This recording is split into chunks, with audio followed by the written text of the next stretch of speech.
Très bien, donc bonjour à tous. Même topo que tout à l'heure, j'ai un micro, vous n'avez toujours pas de retour, c'est normal.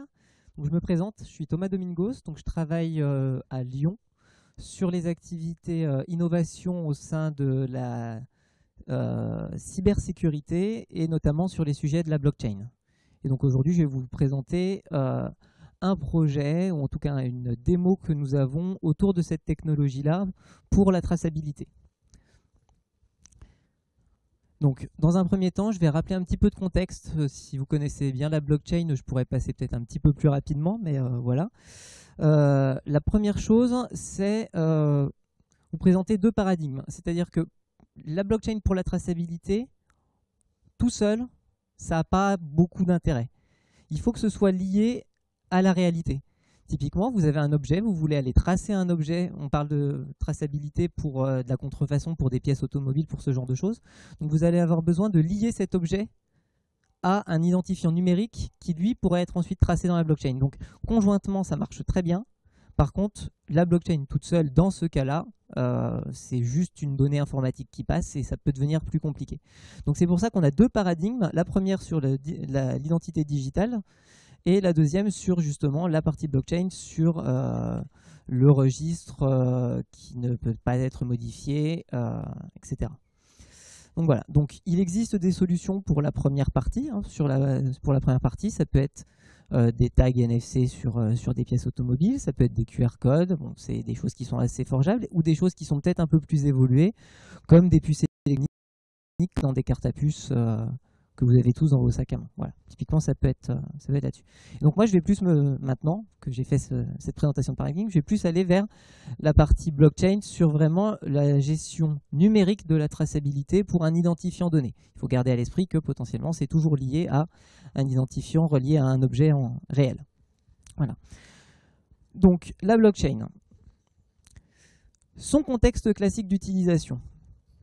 Vous, tout seul, chez vous, avoir une blockchain, juste pour vous personnellement, l'intérêt il est assez limité. L'intérêt de la blockchain, et c'est le cas classique, le contexte classique on va dire de là où elle s'applique et là où elle a une vraie utilité, c'est de dire, voilà, on a un ensemble d'entités, ce sont les petits triangles qui sont là, et toutes ces entités, elles vont partager un but commun. Ce but commun, globalement, c'est un besoin de partage d'informations et de partager ça peut être des logs, ça peut être de la data, ça peut être ce genre de choses, et de tracer justement cette information de manière irrévocable, je vais dire. Mais voilà, donc c'est de tracer cet événement. Alors la particularité, c'est que toutes ces entités, en fait, elles n'ont pas confiance les unes envers les autres. Si elles avaient confiance, elles se donnent l'information, tout se passe bien. Là, j'ai des entités qui vont vouloir partager cette information et qui vont dire comment je fais? Je ne sais pas si ce que m'a donné l'autre entité est valide ou autre chose. Donc c'est là qu'intervient la blockchain. Grâce à ça, on arrive... Un des moyens de faire ça, c'est de dire je mets quelqu'un au-dessus, un master of data ici, et puis je dis, voilà, lui s'il dit quelque chose, j'y crois. Et dans ce cas-là, toutes les entités passent par ce maître de la donnée. Donc ça, c'est ce qui existe principalement aujourd'hui avec une autorité de certification, avec ce genre de choses. Et finalement, toutes ces entreprises qui n'ont pas forcément confiance en elles reposent sur une autre entité, une super entité, pour pouvoir avoir confiance en la donnée qui est échangée. Grâce à la blockchain, on perd cette idée de maître des données, ou plutôt, toutes les entités deviennent maîtres des données. On va partager la confiance entre l'ensemble de ces entités au sein de la blockchain. C'est pas tout à fait clair pour l'instant, je ne sais pas pour vous, mais ce sera plus clair après.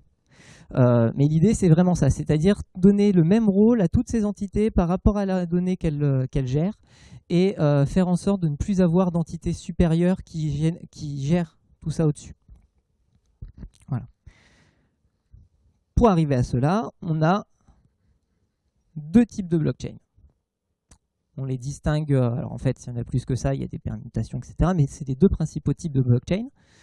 Une blockchain, qu'est-ce que c'est? Je reviendrai dessus rapidement. Globalement, c'est un réseau peer-to-peer, c'est ce registre partagé par toutes les entités qui est unforgeable, infalsifiable. Voilà. Et on a deux types de blockchain. La première partie, c'est celle du haut, c'est celle que vous connaissez sans doute le plus, c'est celle qui est très médiatisée, qui a été très médiatisée récemment, c'est le Bitcoin, qui est une blockchain sur laquelle on est anonyme, c'est-à-dire que personne n'a d'identité propre. Alors c'est pseudo-anonyme, je ne vais pas rentrer trop dans les détails, en 25 minutes c'est un peu compliqué. Par contre, ce qu'il faut savoir, c'est que dans cette blockchain, pour que toutes les paires soient d'accord sur la donnée partagée et sur le fait qu'elle soit valide, cette donnée, pour se mettre d'accord, il y a des mécanismes qui sont mis en place et qui sont très coûteux en temps, qui sont très coûteux en termes de puissance de calcul. Donc c'est quelque chose qu'on appelle les blockchains publiques et sans permission et qui sont, à notre sens, pas très adaptés au monde de l'entreprise.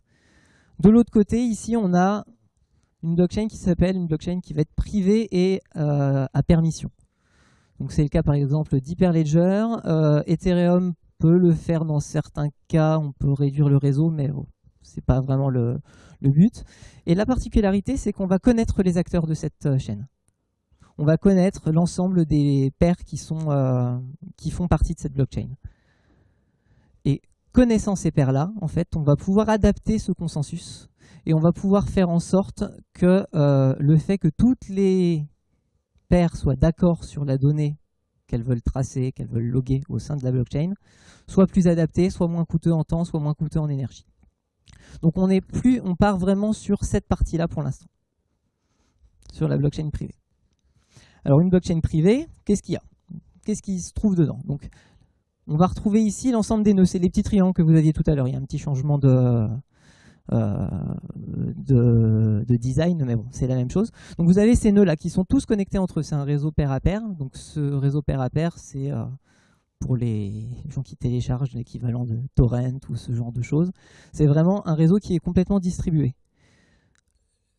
L'important dans les blockchains à permission, c'est qu'on connaît chacune des entités. Ces entités, elles sont reconnues par un certificat, par une signature, elles ont une identité propre qui est vérifiable.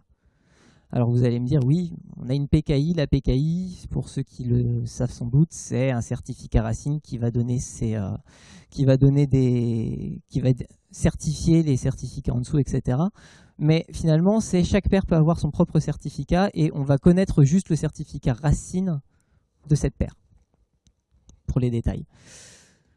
Donc chaque paire est authentifiée à partir d'une PKI qui est propre à son entreprise, par exemple.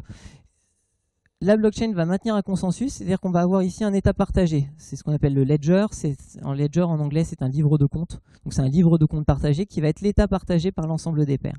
Et la technologie blockchain va en fait permettre à l'ensemble de ces pairs de partager l'état de ce livre de compte de manière sûre. C'est-à-dire que tout le monde est certain d'avoir exactement le même état de ce livre de compte, avec en plus la certitude, par les moyens cryptographiques, je ne vais pas rentrer dans le détail de comment est fait le ledger, qu'il n'a pas été altéré.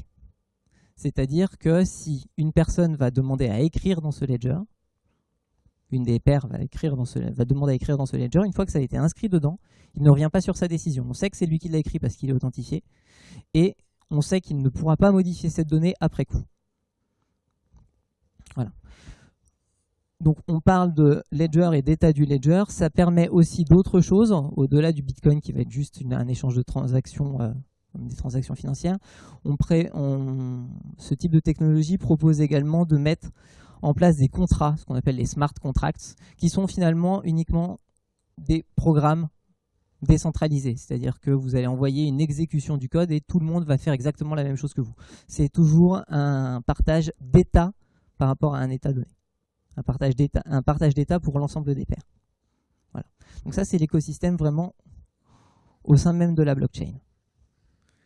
Bon, ça, ce sont toutes des technologies qui existent. On va quand même amener un petit peu notre grain de sel en tant qu'Intos dans cet écosystème. On a développé ici une surcouche de sécurité, on va dire. Cette surcouche de sécurité, qu'est-ce qu'elle permet de faire? Elle va permettre de gérer la gouvernance des données. Qu'est-ce que j'entends par là? J'entends par là que le ledger, c'est un état qui est partagé par tous. Tout le monde voit l'information qui est écrite dedans. vous voulez sans doute partager de l'information, mais pas forcément la rendre disponible tout de suite. Par contre, ce qui a un intérêt, c'est de pouvoir dire à une autre personne plus tard, cette information-là, je te la donne, elle est valide et elle était valide il y a 3 mois, je l'ai écrite dans la blockchain il y a 3 mois, et maintenant je t'autorise à la lire. Donc, tu peux être sûr finalement que c'est l'information que j'ai écrite il y a 3 mois, parce qu'elle n'a pas été altérée par la blockchain, on est au sein de l'écosystème blockchain. Par contre, je vais faire en sorte que cette donnée ne soit pas forcément accessible tout de suite. Et de pouvoir gérer par la suite les permissions, le tout à travers la blockchain de manière complètement décentralisée. Donc ça, c'est là où on arrive avec la partie, le petit plus qui vient rajouter et qui peut permettre justement à une société de se dire d'accord, donc je suis dans un partage de données, certes. Par contre, je garde la gouvernance de mes données. Je garde le fait de dire ma donnée, elle m'appartient encore, elle a été écrite, mais personne d'autre que moi ne peut la lire, et plus tard, je peux donner accès à cette donnée. Et je peux certifier que c'est bien la donnée que j'avais écrite au début. Voilà. Donc ça, c'est vraiment la partie que nous faisons, nous, sur la sécurisation de la blockchain. Globalement, avant d'arriver à une démonstration de ce que je viens de vous montrer, je voulais vous parler un petit peu de supply chain aussi. Donc la supply chain, qu'est-ce que c'est? Enfin, c'est finalement l'ensemble de la durée de vie que peut avoir un... Voilà, pour le coup, c'est quand même assez orienté pièces automobiles, mais ça peut être aussi, par exemple, je sais pas moi, de la traçabilité alimentaire ou ce genre de choses. Où on va avoir un ensemble d'acteurs et finalement, ces acteurs, ils ont une interaction l'un avec l'autre. On va avoir ici un fabricant qui va commencer à fabriquer sa pièce, qui va vouloir certifier sa pièce, qui va la passer finalement à celui qui va l'assembler. L'assembleur va le passer à celui qui va le vendre en gros, puis au distributeur, etc. Bref, c'est un cas générique, on va dire, de supply chain. Et aujourd'hui, ça se passe comme ça, c'est-à-dire qu'il y a un mur entre chacun des acteurs.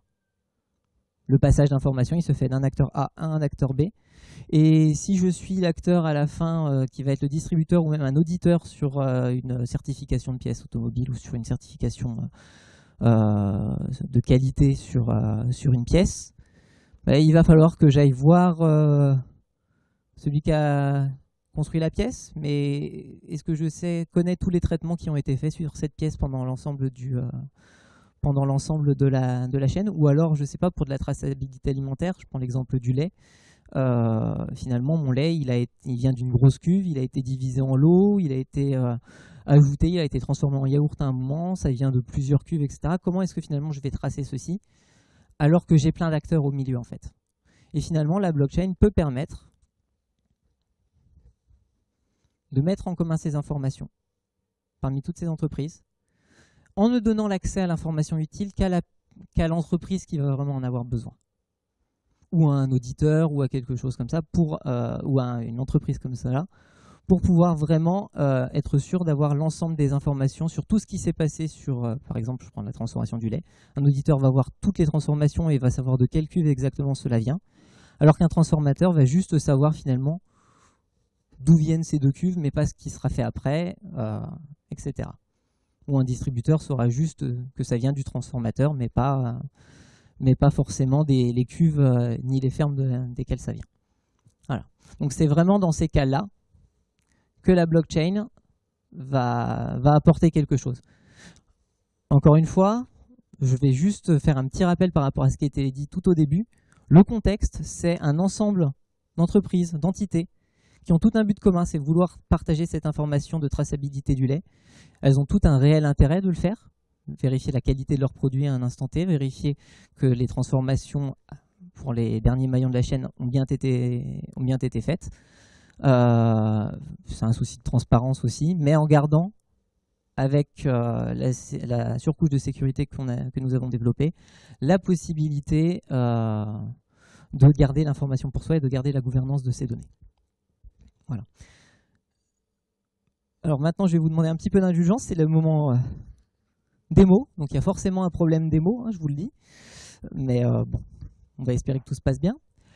Le cas d'usage de la démo, rapidement. On a 8 paires qui maintiennent dans le... Il y en a 6 dans la démo que je vais vous montrer, pardon. On a 6 paires qui vont participer à une traçabilité de bagages. Alors, c'est rien de nouveau, c'est un cas un petit peu parlant pour tout le monde, mais là où la blockchain, finalement, ne va pas forcément apporter autant que pour la traçabilité agroalimentaire, mais c'est un cas assez parlant. Globalement, on va avoir un bagage. Il va être identifié de manière unique par un identifiant. Donc, imaginez, je ne sais pas moi, un QR code que l'utilisateur a scanné. Et ce bagage, il va passer d'entreprise en entreprise, de compagnie aérienne en compagnie aérienne pour un voyage. Et on va pouvoir tracer ce bagage sur toute sa route avec les différentes entreprises. Et à chaque fois, les entreprises vont rajouter une information sur ce bagage. Voilà, c'est des informations qui sont un peu bateaux, mais pour vous montrer vraiment comment ça se passe, c'est assez facilement transposable à l'industrie agroalimentaire. Et donc la partie que je vais vous montrer, c'est la partie dashboard pour accéder à cette blockchain, pour aller voir ce qui se passe. Juste une précision, la démonstration que je vous présente, c'est derrière une vraie blockchain qui tourne avec vraiment 6 paires et des données qui ont été inscrites dedans. Voilà, c'est pas juste un mock. Donc, je vais me déconnecter. Hop. Donc j'arrive ici sur un dashboard. Alors il n'est pas encore aux couleurs d'Atos, c'est vraiment une démo pour vous montrer un petit peu le fonctionnement. Et je fais partie de cette compagnie-là, qui s'appelle booking.booking.poc.atos.net, et je vais me connecter dessus en tant qu'utilisateur de cette compagnie. C'est pas facile avec le micro, mais... Donc je suis un utilisateur de cette compagnie. Voilà. Donc je vous le disais, il n'y en a pas 8, il y a 6 paires dedans. Et ici, je vais rester à mon PC, je suis désolé. Vous allez avoir la liste de toutes les transactions qui ont eu lieu sur la blockchain. C'est-à-dire, je vais avoir la liste de tous les bagages qui ont transité sur cette blockchain, avec leurs utilisateurs, etc. Donc c'est des données qu'on a mis qui sont pas anonymes. Enfin, on pourrait faire en sorte d'anonymiser, de faire en sorte que tout le monde ne voit pas toutes ces données, mais voilà. Et on a ici un bagage. Donc, qui a transité, donc qui a été créé ici, juste à cet endroit-là. Et ce bagage, il est remonté, il est passé par cette compagnie-là, des informations ont été rajoutées. Hop, je vais remonter un petit peu. Il est passé par une deuxième compagnie, donc on a Airport One, Airplane 2 et Airport One, Airport One, qui récupèrent l'information avant d'être rendu à son utilisateur. Les entreprises ont rajouté des informations dans cette blockchain pour ce bagage à un instant T. C'est-à-dire que à cet endroit-là, c'est cette entreprise-là qui a rajouté cette information. Alors les informations sont des informations qui sont gérées aléatoirement, longitude, je suis désolé, ce n'est pas des informations très très intéressantes pour la démo, mais c'est une information quand même. Moi, faisant partie de la compagnie Booking, n'étant pas du tout propriétaire du bagage, cette information-là, j'y ai pas accès. Je ne peux pas y avoir accès. Donc si j'essaye d'aller déchiffrer cette information-là, c'est marqué cannot read data, globalement c'est qu'elle est encore chiffrée dans la blockchain et que moi je n'ai pas eu l'autorisation. C'est-à-dire que je vais regarder dans la blockchain, je vais voir que je ne suis pas dans la liste des autorisations et donc que je n'ai pas le droit de lire cette information. Donc je ne pourrai pas récupérer l'élément qui fera que je vais déchiffrer cette information. Par contre, hop, si vous arrivez sur un bagage ici qui m'appartient à moi en tant qu'utilisateur, vous voyez, c'est user at booking, hein, c'est moi. Ici,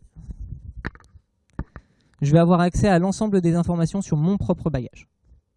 C'est une règle qu'on a notée. Donc ici, même si ces informations ont été mises par une autre entreprise, je vais y avoir accès.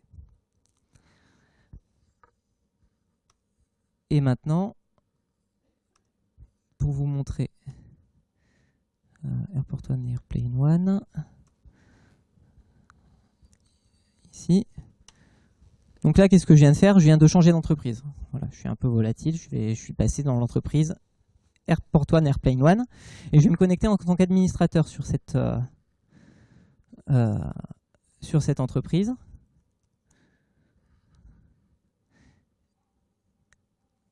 Hop. Et ici, donc j'ai un bagage qui est arrivé, qui a été créé sur une autre compagnie que la mienne. Cette compagnie a rajouté une information et m'a transféré le bagage ici. Donc l'information qu'a rajoutée cette compagnie au moment où elle avait le bagage, c'est-à-dire au moment où moi je n'étais pas du tout destinataire, celle-ci je ne peux pas la lire. Ce qui est assez logique, je ne suis pas destinataire du bagage, je n'ai jamais vu passer ce bagage, je n'ai pas accédé aux informations de ce bagage. Par contre, le bagage, il m'est transmis. Et au moment où il m'est transmis, j'ai besoin d'avoir l'information qui vient juste de mon prédécesseur. Ce qui est le cas ici. C'est-à-dire que j'interroge la blockchain, c'est un état temporel, c'est un log de ce qui s'est passé sur le bagage. À cet instant-là, je n'avais pas le droit de lire cette donnée. À cet instant-là, j'ai le droit de lire cette donnée. Et toutes ces permissions sont gérées uniquement à l'intérieur de la blockchain. Au moment du transfert de bagage, je dis, j'envoie le bagage et en même temps, je donne la permission de lire cette donnée. C'est une règle. Il peut y en avoir d'autres sur, finalement, je mets à jour cette donnée plus tard. Je mets à jour l'accès à cette donnée plus tard pour y accéder. Voilà. Donc, le cœur de la démo avec la partie surcouche faite par nos équipes à Lyon pour sécuriser et garder la gouvernance de la donnée. Est-ce que vous avez des questions concernant tout ce qui a été dit? Est-ce qu'il y a des choses qui ne sont pas claires? Est-ce qu'il y a des choses... J'ai fait exprès de finir à 25 minutes juste, mais dites-moi. Elle existe déjà. Le bagage, c'est juste pour que tout le monde... Dans le cas du bagage, je suis d'accord avec vous. Dans le cas du bagage, je suis d'accord avec vous.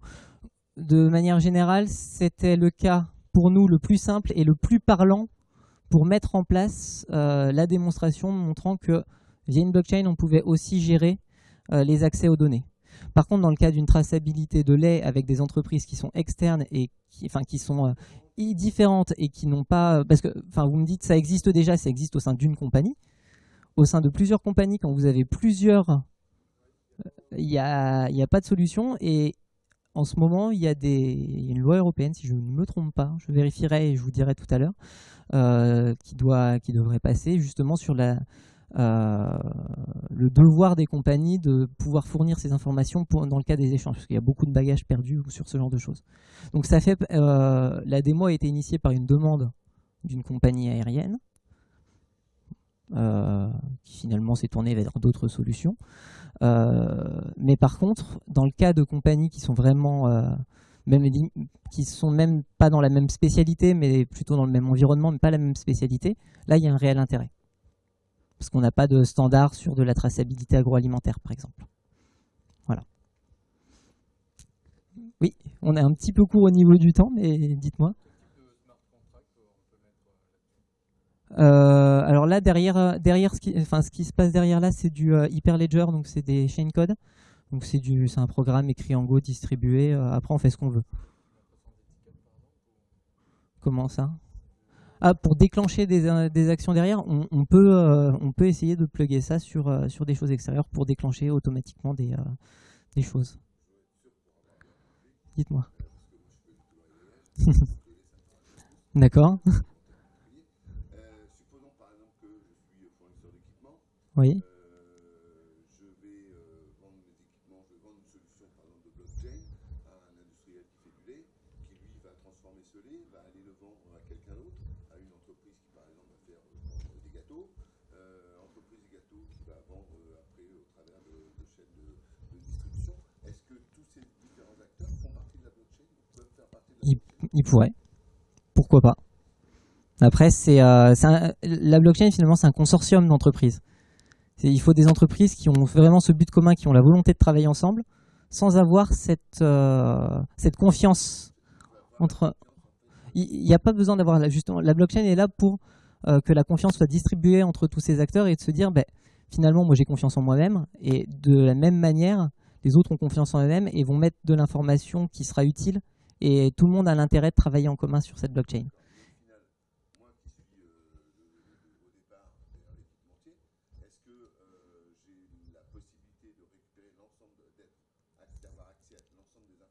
Non.